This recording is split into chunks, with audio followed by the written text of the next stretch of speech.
Hey, there's Dan Kenner with episode number 102 of the podcast. Today we're talking to Jill Shoyer about her book, How to Handle Tough Conversations. We talk about the non-fiction publishing learning curve. So this is her first and only book so far that she's published. We talk about her experience in writing a nonfiction book, having not written a book prior to now, as well as some really amazing tips and tricks that I picked up from her around audiobook recording and editing, as well as other tips around organization, which for me, it's pretty key because I don't organize anything. So I think you're really going to enjoy that conversation. You'll want to stick around for that. Now, before we get into the actual interview, of course, we go with updates. Now, it's winter, which means you're not going to get a lot of amazing updates from the homestead front, primarily because there isn't a lot going on. Now, we do like to take these winter months, I say, as a break. We still do things, right? So weekly, we need to refresh the bedding in both the chicken and the buck pen, as well as the goat pen. So we've got 3 different places. We need to refresh their bedding.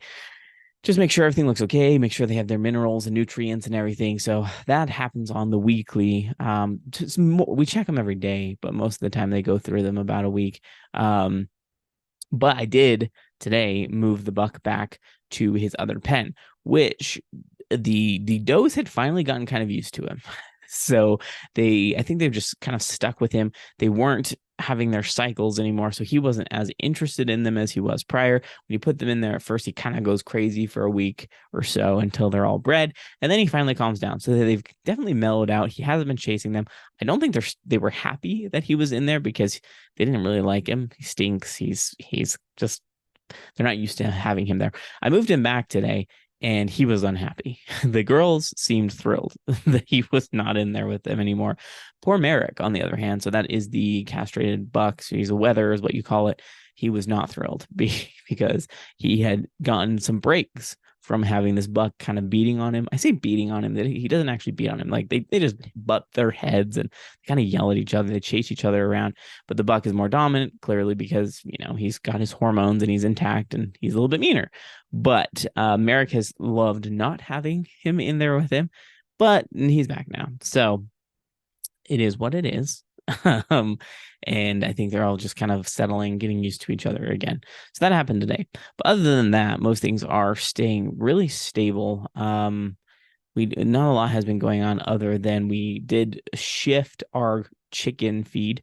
So we started making our own chicken feed a few months ago when we realized on the store-bought feed, our chickens just weren't laying eggs. Now, I do believe that part of it was because of we had too many roosters in there. I talked about this before. We butchered the roosters. Now there's only 2. I think they're less stressed, so they're laying more eggs, which is great. We are getting anywhere from 9 to 13 eggs a day now, which is amazing, especially coming from last month when we were getting 1 to 2 eggs a week. So welcome change. We actually haven't needed to go to the store to buy eggs in a few weeks, which is so good. We still don't have quite enough.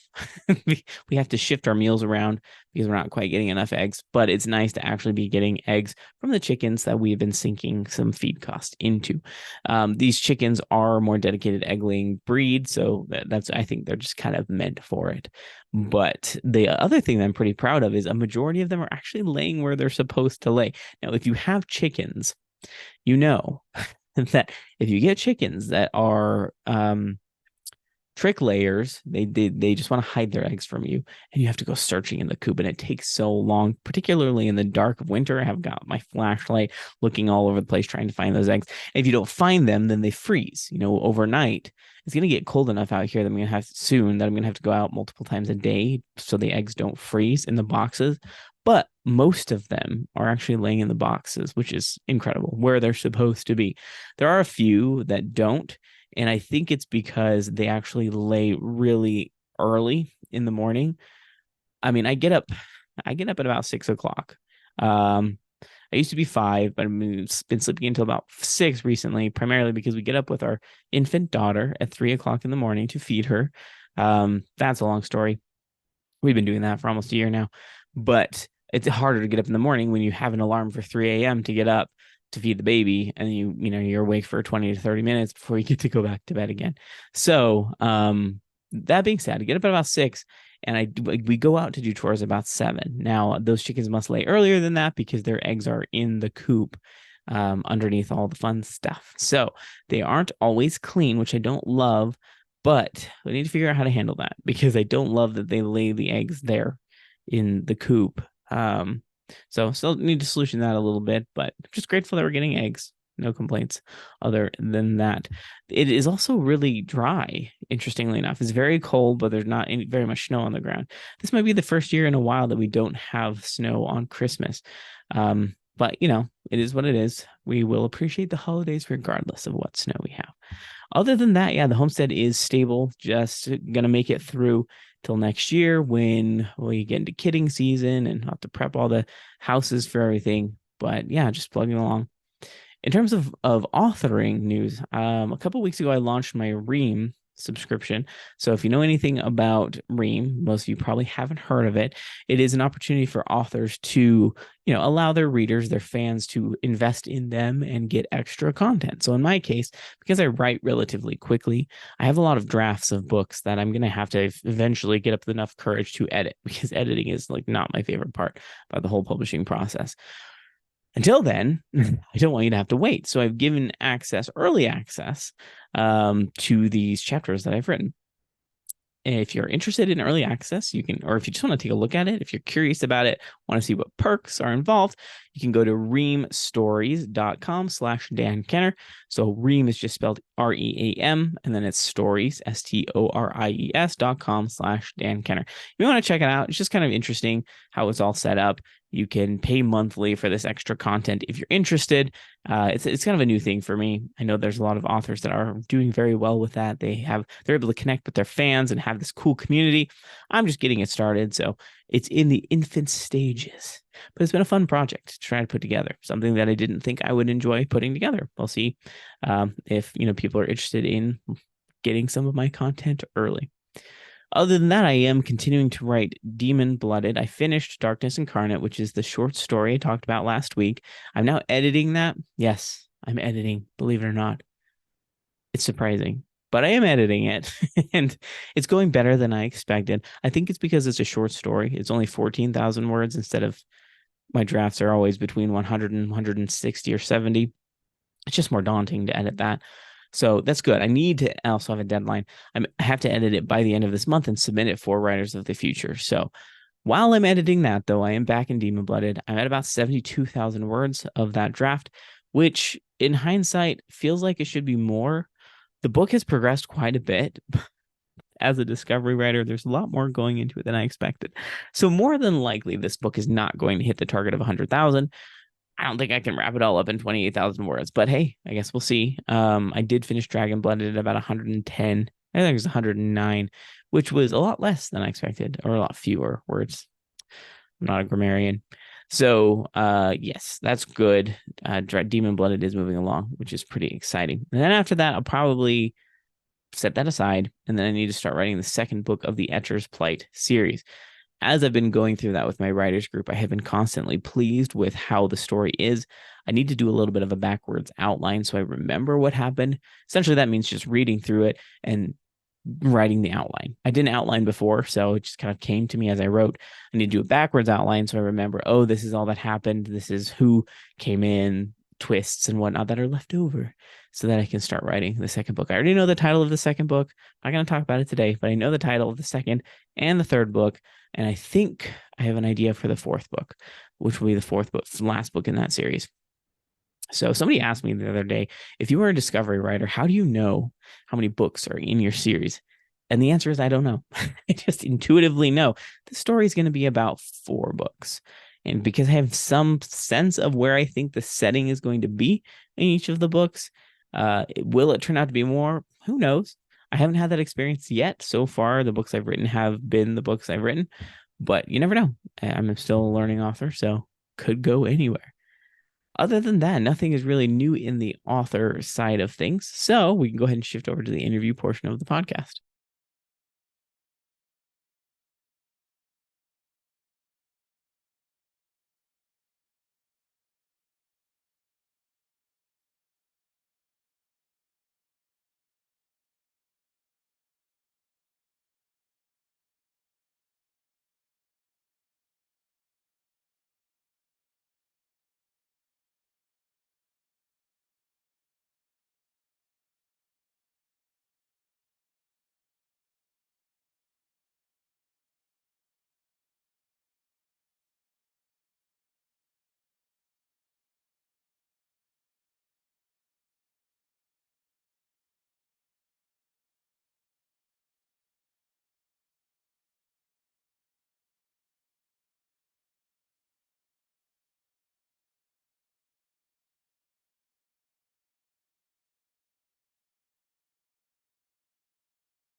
Hey, Jill, how are you today? I'm great, Dan. How are you? I'm doing very well. I'm thrilled to pick your brain about your book, kind of your past with writing, but we'll get on all that fun stuff in just a second. Before we get started, how long have you been writing and publishing? So my this is my only book, and I published it in 2020. So I became a COVID author, I guess you could say. I love that. I know there's a lot of people that I unintentionally became a COVID author because I wrote my first book in 2018 and then just didn't do anything with it and published it in at the beginning of 2020, right as it all happened. I was like, oh, this is interesting. This is not Oh, I love intentional, but that. here we are. Well, I know everyone So, said like they were bored during COVID, and I wouldn't say I was bored, with kids at home and everything, but everything was just slower. And so mhm. that's kind of where it was like, oh, I do have a little extra time when everyone's just hanging out to write. So, And I mean, what a great place to put your time, right? A book exactly. that's productive and it's a creative outlet. So let's talk about your book is called Conquer Sticky Situations, a fresh and empowering approach to tough talks at work and in life. So where did the inspiration come for this? Yeah. So, I like to think of myself as a non-traditional HR person. I've always worked in human resources, and I always just had a knack for when there was a really tough situation, just knowing what to say, like the phrasing and making the other person not feel bad coming out of the conversation. Mm, And I really liked it. And I also liked when I was helping someone have these conversations, how I got them from being really stressed. I mean, some people like they don't sleep at night when they've got this going on, and getting them to a place where they're like thanking me and saying, I'm sleeping at night. I feel so much better. My headaches have gone away. Thank you for helping me through it. And so I like doing it. I love the phrasing, and I also love that getting people from one place to another. So that's really where I excelled when I was in the workplace. And 6 years ago, I started my business where I really lean into that whole like tough conversation space. So I started it in 2018. And in like 2019, a lot of people were asking me, like, what's your, how do you go about these conversations? And I realized I completely have a formula for this, and it's worked for 20 years. And then literally just the download of write a book on this, Jill. And I thought, okay. And I didn't want it to be a boring like HR book. And so I kind of fold in some of my personality, some of my life. And then I fold in like the how to have tough conversations. So I'm not sure I answered your question. I think that was kind of how the idea was born and where I came from to get this idea to life. They absolutely answered the question. And I think it's amazing. There's a lot of authors out there like ourselves who have a working career at the time of writing your books. I mean, in your case, you had your business. You had already started. I think you said 6 years ago you started your business, Mm-hmm. correct? So it was in the throng of having your own business, documenting this process that works for you. I'm curious to know, having not having a huge history of writing this type of book. It's not a novel, it's a nonfiction book, but still, did you struggle to get your thoughts organized, or did you find that it was easy for you? Yeah, great question. So I actually did. I don't know if you're familiar with Chandler Bolt has or used to have, I think he's since changed it, a self-publishing school. Okay. And I heard about it through someone I know. And so he has this whole course and structure. Again, I think he's changed it since. I'm not sure it's even in existence, but I used that to guide me on like, do I self-publish? Do I go traditional publishing? How do I even do this? And so it walks you through every step of the way. And I'm a very prescriptive person, hence the like formula. And so I just did step one, step two. I mean, there's like 50 something steps, and it was just really neat how it just, it was like, okay, this week you need to write your introduction. Every book has, any nonfiction book needs an introduction. And so I was like, all right, I'm going to write the introduction. And then next week it was, okay, if you want a prologue, here's what a prologue is. Go write your prologue. I'd go write the prologue and then come back and kind of went from there. And then they talked about reviewing the drafts and the final draft. And yeah, I mean, I love that. I love that you had that framework that you could leverage because yeah, nonfiction and fiction are just two completely different ballparks. And I know authors that do both. yes. I've never dabbled in nonfiction. Maybe someday I will, but I look at it and it just looks too organized. I'm not an organized person. There's I'm a very, take life as it comes, discover it as you go. And that's the same with my writing. So seeing a 50-step list would probably make me go, yeah, I'm not going to start that. I prefer to pave my own way for something. Lists just overwhelm me. It's so ironic. I'm more productive without them. But, you found your own way. You found this program that helps you. And it sounds like you determined to self-publish. Am I understanding that Uh-huh. correctly? I did. I self-published. So how did that go for you? Was his 50-step process, did it include the publishing and marketing aspects as well? Or was that It mainly just the did. writing? Okay, let's talk about Yeah, that. everything through getting it on Amazon.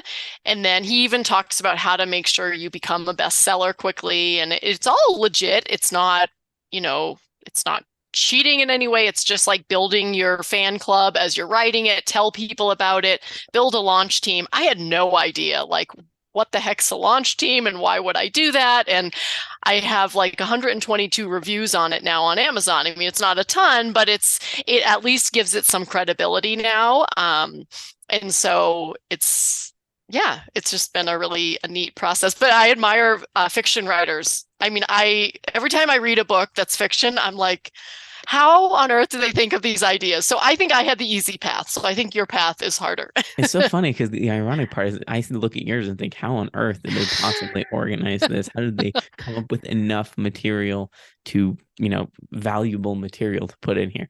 So it's just, looking at each other over the fence. It looks harder on the other side. But, Yes. it's one of those things where you get into it and you find, oh, once you get into the flow, it's so much easier to pave your way or figure out your way through it. At the beginning, it just looks like too much. So just step in, get started. Then Yes. definitely flows from there. So I'm curious to learn a little bit about this formula because difficult conversations and sticky situations happen all day, every day with all of us. I work full time for a tech company, so I'm always having conversations that can be challenging. I've got 6 children. Those conversations can constantly be challenging. So let's talk a little bit about what is this formula and what have you found to be successful? Yeah, thanks for asking. So I'm really into simplicity. And so it's going to sound really simple, but it works. I've seen it work time and time again. So the formula has 5 steps, and then I overlay it with what I call like a 3-prong approach to it. So it's like the steps are great, but you need a little more. So the first step is say thanks. So just like, hey, thanks for taking a minute to meet with me. That's it. Or I appreciate you meeting with me. And step 2 is why. You want to get out why you're having the tough conversation. And this is what surprises a lot of people I work with, and they also love it. They say, oh, that feels really good to just say the thing instead of dance around it. So let's say you have to address, say you have a team and there's someone not meeting their work expectation. You could say, we're here today because we need to talk about you missing deadlines. There's the issue. And so it sets up what's called like psychological safety. Even if it's not going to be an easy conversation, the hardest part is out there. So that's step 2, the why. And then you want to follow step 3 is what? We've got to support kind of what we're talking about. And so if, let's say, we talk to an employee about missing deadlines, we would say, you missed a deadline on February 2nd, you missed a deadline on March 1st. This can't happen again. This affects our customers. And so they have a little bit of like, oh, this is some details, some facts as to why we're in this conversation. And then step 3 is how. So if we just state why we're there and what the problem is, and here are the facts, and then we just say, okay, that's it, the person's not going to know what needs to change. So the how is making sure they understand what the problem is and how they need to change or what you're requesting. So next time a deadline is approaching, I'm going to ask you to set up a meeting with me 1 week before. Even if you think you're going to meet the deadline, let's meet and talk it through and make sure you're on track. How does that sound to you? Are you willing to do this? And they say yes, and say, okay, let's put this on our calendars now. And then you say, do you have any questions? So that's that how step. Like everyone's clear on how we're expecting this to resolve, because why bother having the conversation if we can't figure out how to get past it? Mm-hmm. And then step 5, I call them my bookends of gratitude. It's, thanks again for meeting with me. I know this wasn't an easy conversation to have. I love So that. It sounds those so are the 5 friendly. steps. I mean, the I one know. thing it's funny because you see the title of your book and you think, oh, this is going to be a very challenging or uncomfortable feeling to read through these steps, be like, I don't want to do this. But hearing those steps, it's like, oh, actually, I can imagine myself on either end of the conversation. Like, yeah, it's honest and being forward. That just helps things resolve better. And I like that, you didn't leave it as this is a problem, fix it. Right? Sometimes you Yes. gotta talk about, well, let's just ideate. How can we figure out a way through it? I'm trying to imagine how this would work on a young child. I can imagine maybe simplistic versions of it, but perhaps not. It just depends on the When child. I do tough conversations and phrasing training. It's one of the most popular things I do in my work. And it's so funny you say that because just recently someone said, can I just say how this is going to be very helpful with parenting too? And I said, yeah, I mean, Hmm. it's you got to kind of simplify it down, but it's simple. And and so it will kind of, which segues into the three-prong approach. The first one is simple. If you confuse them, you lose them with a kid or an adult. If you say too much, they're not going to know what the heck the problem is and how they need to fix it. So I say, like, each step should be 1 to 2 sentences. And then you got to be straightforward. You just mentioned you've just got to be, like I say, you have to be kind, professional, and direct. And professional doesn't need to mean just at work, but you want to keep rapport. So you don't want to Hmm. say something attacking, but if you're not direct, they're not going to know. In marketing, you confuse, you lose. So if you don't state what you need, you're going to have the conversation again, or the thing's not going to resolve. And who the heck wants to have the conversation again? Not Hmm. me, nobody. And then the third prong is keep it human centered. So remember that this is not going to be easy for them to hear. They might cry, they might yell, they might get angry, they might run out of the room. Let's just think through like the human reaction to this and just remember that we're all human. We all have emotions, and this is not fun for anyone. And so it really kind of gives you pause to think, okay, I really want to be careful with my words. I want to be direct, and I'm also going to be kind. And those two things can live together. Absolutely. I definitely love the way you said that because, it's one of those things that even though I've never heard this before, she's like, oh yeah, that feels right. I can think of instances where I have done that and haven't done that. The We all different have, yes. the different outcomes of each of those. But I think this type of content is so valuable, and I love that you packaged it and put it into a book. Even though you're continuing with your consulting, you've got your business where you help people with this, and I'm sure many other things. So, for you, I guess, what was the most challenging part of taking what you just described and putting it into words? Or were there any challenging parts? Definitely. I mean, I found it a very uphill battle to put it into a book. I mean, I was excited about it. And I had people say, stop saying that. I said, I'm not a writer. I'm not. And they said, yeah, you're writing a book. You are a writer. But it was very hard to like extract it from my brain and get Hmm. it into a very like simple, like I've taught it over the years, but like to put it on a page is a whole different thing. And to write a sentence and think that just doesn't sound as I mean it. I think that was pretty amazing and very, very hard. And then just figure out what goes in what chapter and yeah, like how to make sure I wasn't leaving something out that I just thought was obvious, what others wouldn't. Hmm. Yeah, that's the tricky part, right? Particularly if you're really experienced in a certain field. I know fiction authors, kind of switching gears, looking at fiction, they see what's in their head. They know what they're writing. Sometimes it's hard to remember that the person reading it isn't there, right? They're not in their head. Yes. They're not seeing those details. And so, but at the same time, beating a dead horse is, this can have the opposite effect on Yes. them. It's just like, oh, we said this over and over and over again. I'm bored, or it's redundant, or this is not helpful. Full disclosure, I have read a lot of really great nonfiction books. I've also read a lot of really not great Yes. nonfiction books where by the Same. third chapter, I'm like, you have said the same thing for the past 30 pages and nothing is changing. I can't do this anymore. So, that balance is so tricky. How did you make sure, because your reviews clearly indicate that you've done a great job with this.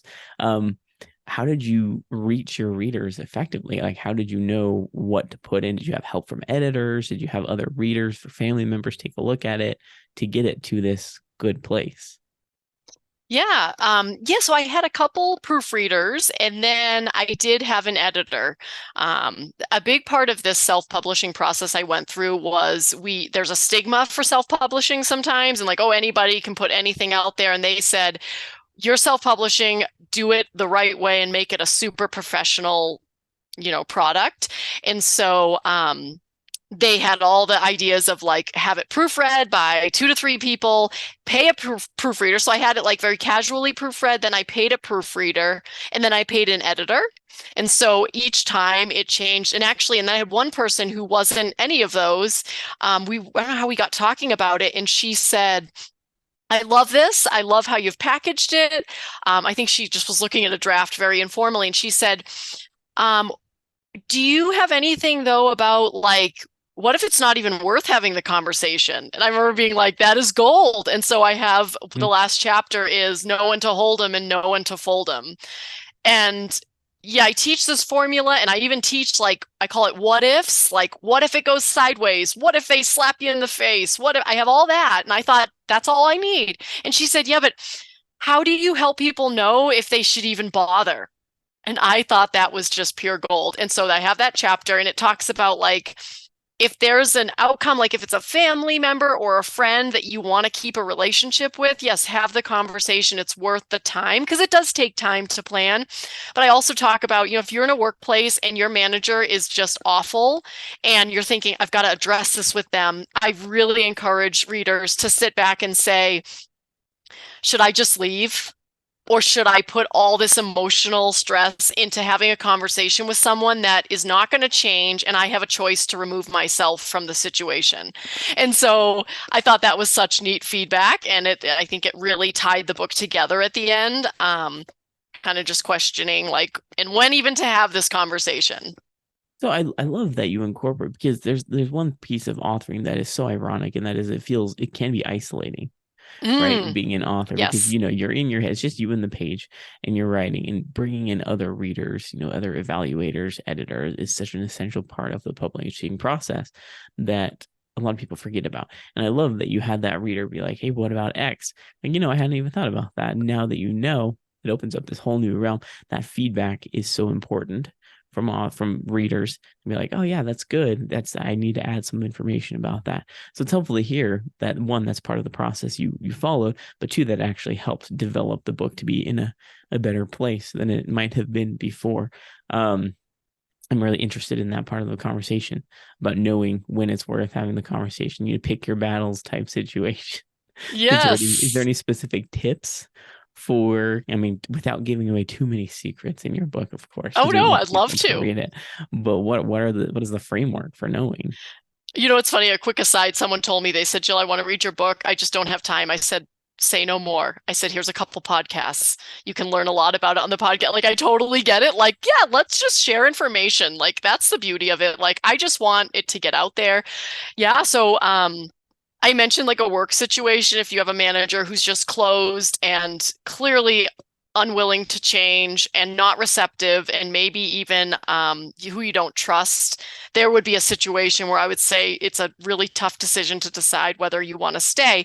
When I used to work in-house in HR, I used to have employees come to me sometimes. And of course, I worked in some big companies where there was some managers where I thought I wouldn't want to work for them. Mm-hmm. And at times I had employees, I'd be coaching them on conversation. They're like, Jill, I'm dreading this. They're not going to change. They're not going to do anything differently. I have to address this thing. And in those instances, I would pretty candidly say, you've got some tough decisions to make. I'm not going to tell you to just steamroll through this conversation.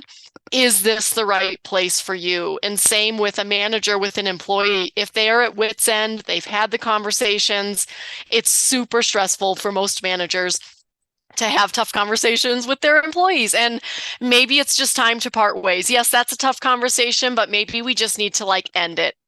No more conversations. Let's not stress about rehashing the thing. We need to part ways. So on either end, I don't know if that was helpful or answered the question. No, it is. I mean, I found myself in this situation. Granted, I didn't know this framework, and perhaps I wasn't having as effective conversations as I could have. But I have had a not excellent manager in my past working career. And I recall, multiple times bringing it up, suggesting like, hey, is there a way we can do this? Is there something I can do to meet your expectations a little bit differently? And the constant answers were, no, you're doing fine. You're doing fine. Okay. But then their Mm. behavior was quite different. It's like, well, you're treating me like I'm not meeting your Oh, expectations. So I'm a little confused when I talk to you about it. You say I'm doing great, but then you're not giving me any of that feedback. You're telling me, you're treating me otherwise, and it didn't change. So I did end up leaving the company, much to yeah. their frustration. They tried to get me to stay, and I was like, sorry. Yeah. I've We're talked to you past about that this. point, We're right? past the point of no return. But I think it's interesting that you bring that up as an option, because there's not always a solution to all problems that, well, I mean, there's always a solution to some degree, but you can't always fix something unless both parties are willing to work on it together. So I think that's an interesting perspective to have. Yep.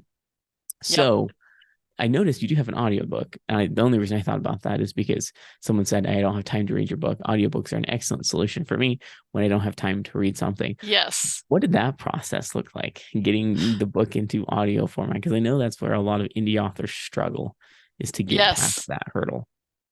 Yeah, it's so fun you asked that. It's bringing me back. So, it's strangely enough, this self-publishing school I went through reached out to me and said, "Can you teach us all how to do audiobooks?" Because they had like an add-on kind of course that taught a little bit about it, but it wasn't Mm. super robust. And so when I did it, I kind of had to self-study a lot of it. And after they're like, "Can you come add on to the course?" So it was funny. They actually, like I say, the course isn't even in existence, but I had to kind of navigate through it on my own. And I like figuring things out too.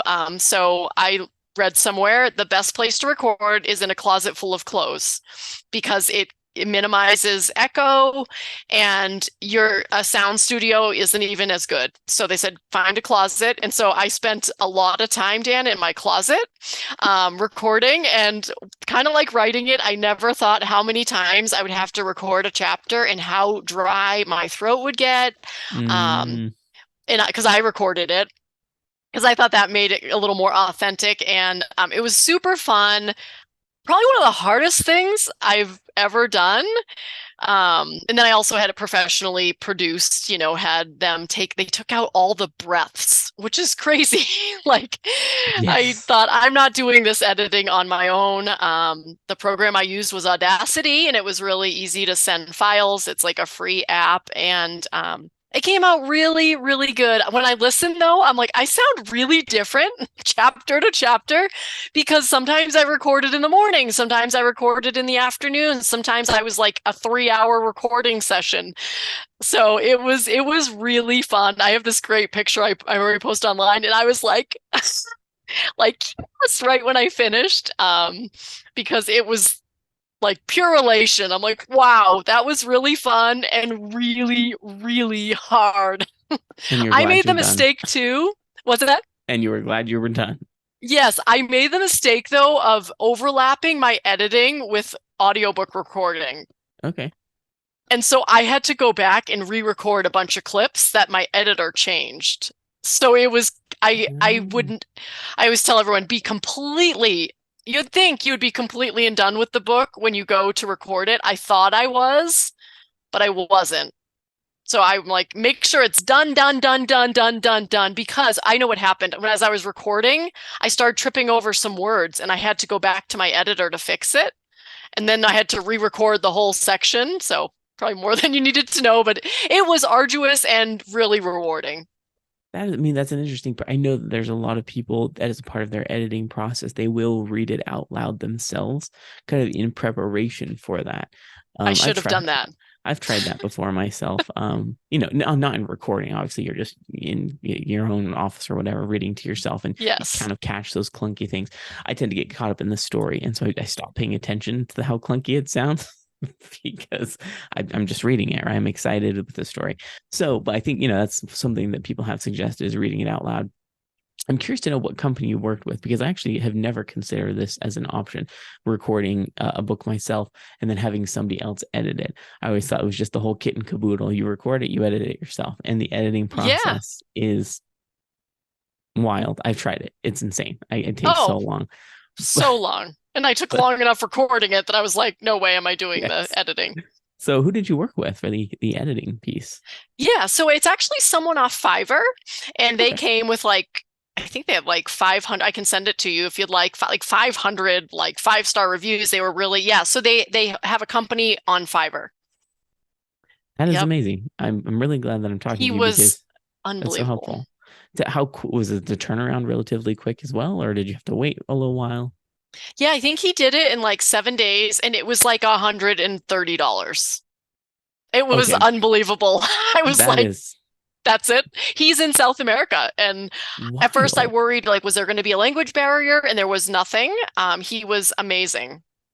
Okay, you've just unlocked new potential. Because full disclosure, I've published 5 books now, self-published That's them. amazing.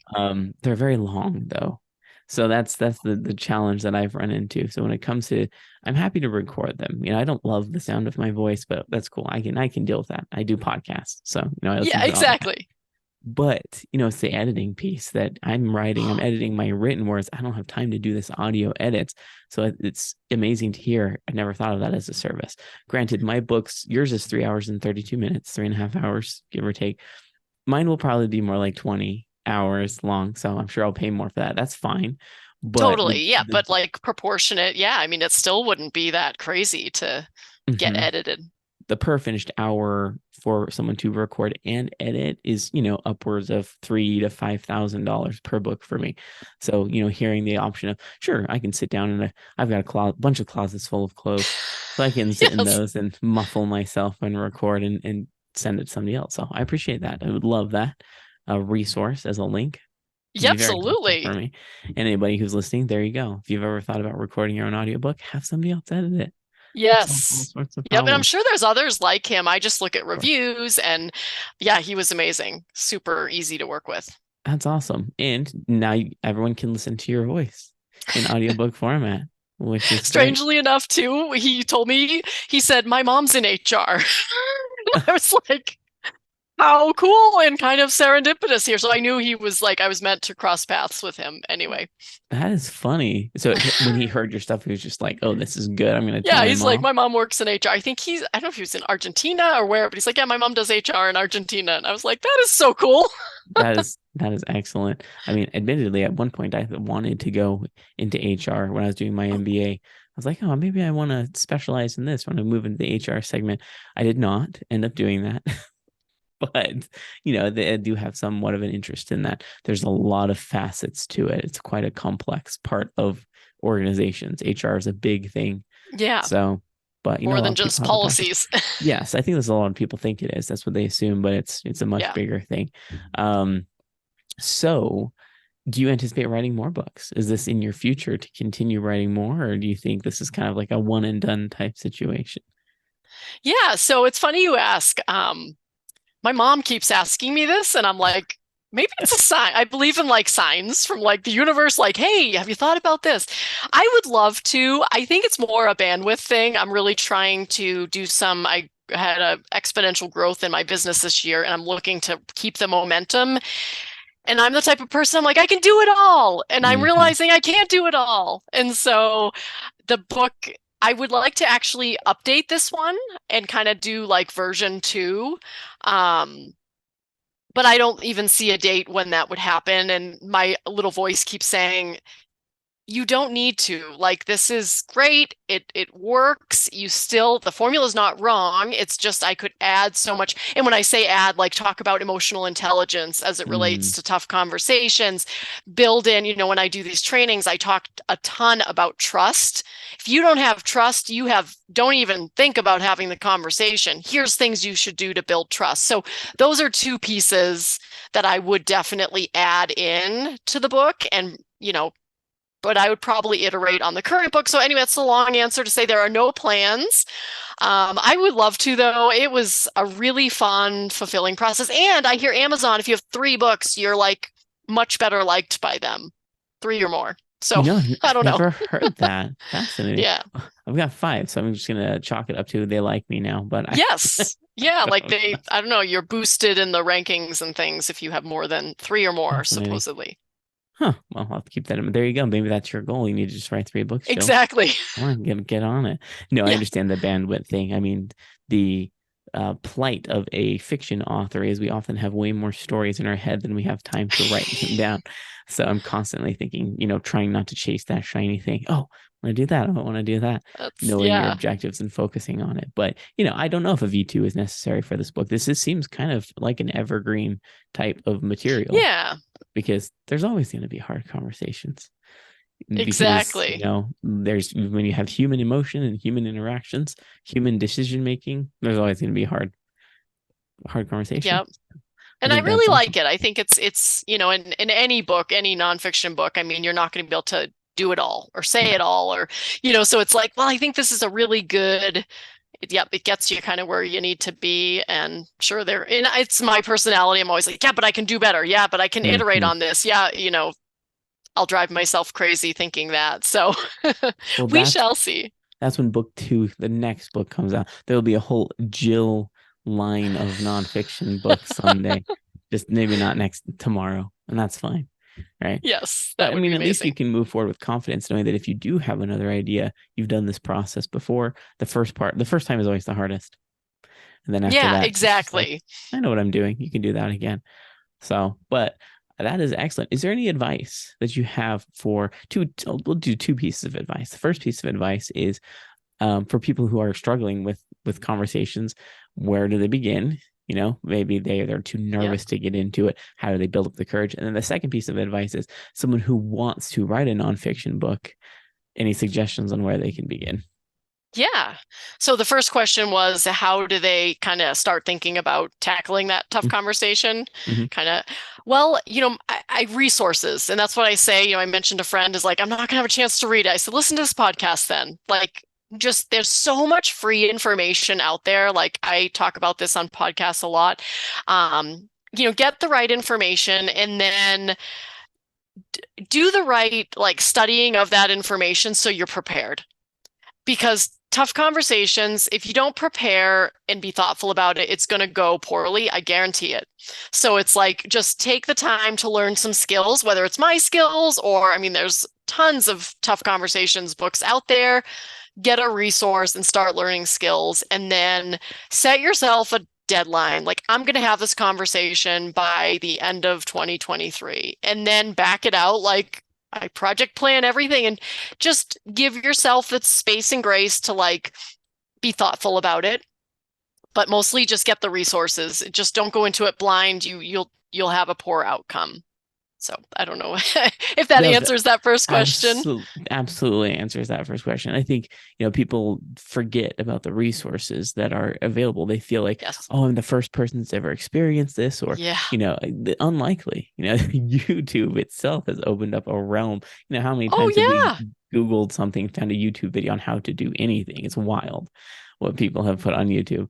So I think Yes. people forget that. So if you are struggling, having difficult conversations, you're like, how do I get up the courage to do X? Like you Yep. said, there's resources. Your audiobook, listen to the Yep. audiobook. It's And there's always an free option. resources and paid, very low cost entryways, like you buy a book or like you say, listen to a podcast. There's so many ways. And sometimes I like the quote, you can have results or you can have excuses. You can't Mm-hmm. have both. You can't expect to get over the tough conversation if you don't put in the time. I've Mm-hmm. talked to people about it and they're like, yeah, I just need to just do it. And I'm like, but you're clearly not going to put in the time. And Mm-hmm. that's the voice in my head saying, I can talk to them about this till I'm blue in the face. They're never going to put in the time. They're just going to expect a good outcome. So anyway.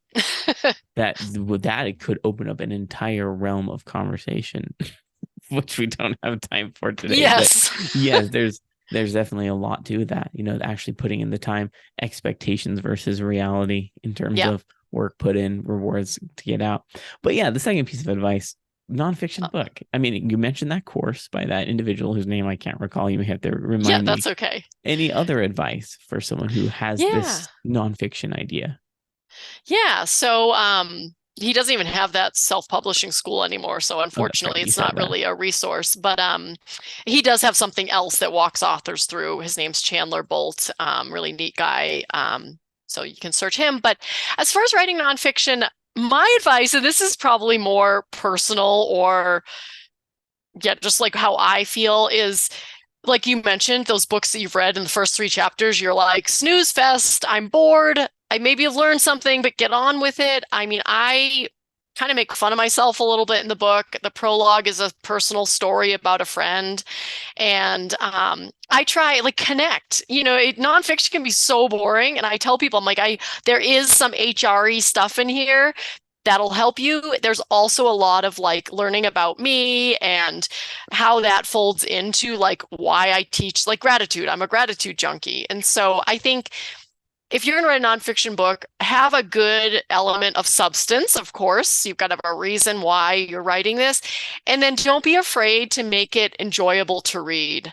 I've read a couple of nonfiction books lately that have been really funny. Like the author like makes fun of themselves and it's awesome. It's super enjoyable and he makes jokes and I'm like, this is awesome. I'm learning, I'm learning about the author. So that's probably my biggest advice. Like you've got to have substance, but make it enjoyable to read. No, I love that. That is something that, it's amazing how much of a difference it makes. I've read lots of nonfiction books as well. Like I said, some that I do and do not like. But I think the one thing that people forget is that you are a human. You are writing as a human. So it's okay if your humanity comes through in your writing. I Yes. feel like there's this need to be like a robot, like this resident expert robot that just outlines the information in a clear cut, simple, efficient way. She's like, no, Yes. actually, I want those funny things. I want to hear the unfortunate experience or, the funny thing here or there that just makes it feel more you. It helps your book stand out because it's your book that has your voice. So I love People that. want to know you.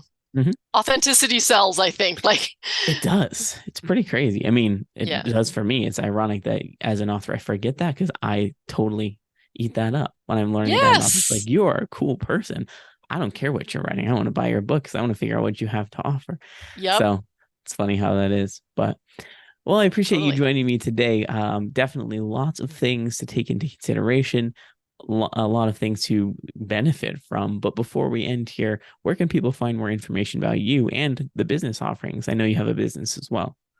Great. Thanks for asking. So I mostly hang out on LinkedIn. Some people love it, some people hate it. That's where I am mostly. So just Jill Shoyer on LinkedIn. And my business is called Expedition HR.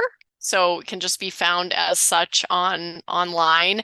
Um, yeah, our thing, we love helping small businesses who don't have the budget for HR have someone they can call when they have to have these sticky conversations. They've got to let someone go. They've got to manage performance issue. And that's typically where clients find us. So that's what we love to do. And is my favorite thing, those tough conversations. But I kind of alluded to earlier that my favorite training is tough conversations and phrasing, and it's based around the book, and it's just a really like hands-on, practical training for, any organization, whether they're a client or not, could potentially benefit from. So that's a little about I love us. that. That's awesome. So LinkedIn is a great place. I don't understand LinkedIn super well. I'm on Yes. LinkedIn, but it's one of those things where it's a culture. I don't understand social media either. So it's No, like same. business social media, which is fascinating to me. But there we go. We'll make sure to put links to those various places in the show notes so anybody listening can find them very easily. Thank you so much for your time. This has been a very insightful conversation. Thanks, Dan. It was really fun. Thanks for having me.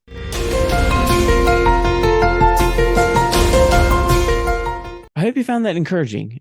Jill is a very positive person. I really enjoyed having this conversation with her and learning about her experience in publishing nonfiction. I would like to publish a nonfiction book at some point. I'm considering calling it The Casual Author. I think there's just a lot of people out there who are like me. They have a lot of responsibilities and they feel like they're constantly fighting or their life and responsibilities is getting in the way of their writing. And I think it's healthy to have a different perspective of that, recognizing that all parts of your life are important and giving the appropriate time to each of them leads you to a happier life. So I would like to write that book, but I'm a little bit nervous about trying to put it together. Hearing Jill talk about it, her experience though was really encouraging. Maybe at some point I'll actually dive into it. I'll buckle down and write some bullet points. Ugh. That's the hard part. To actually have to plan something. I'm not going to plan on that now. I've got way too much going on.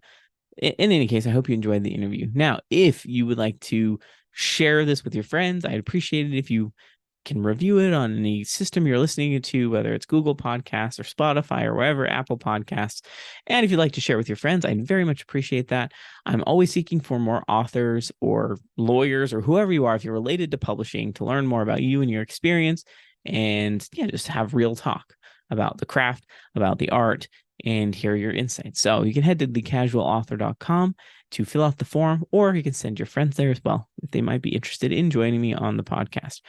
So not next week. I'm actually going to skip next week because it is Christmas and things get a little bit crazy around Christmas time. I may skip. I'm trying to decide if I'm going to skip the new year.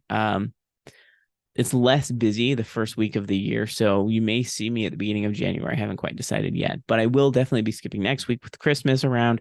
Just want to make sure I'm spending time with my family.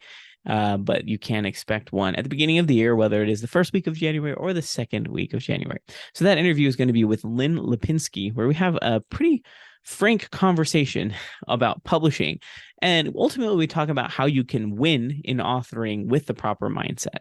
So it's not all roses and sunshine, the publishing process. It is challenging. We do have some real talk about that. I think you'll enjoy that. Lynn is a very amazing person. She's written a lot of books and has a really interesting perspective on social media and how it assisted her and continues to assist her with her book sales, as well as, once again, kind of the hard things about publishing. So join us for that conversation. I think you'll really enjoy it, and I look forward to seeing you then.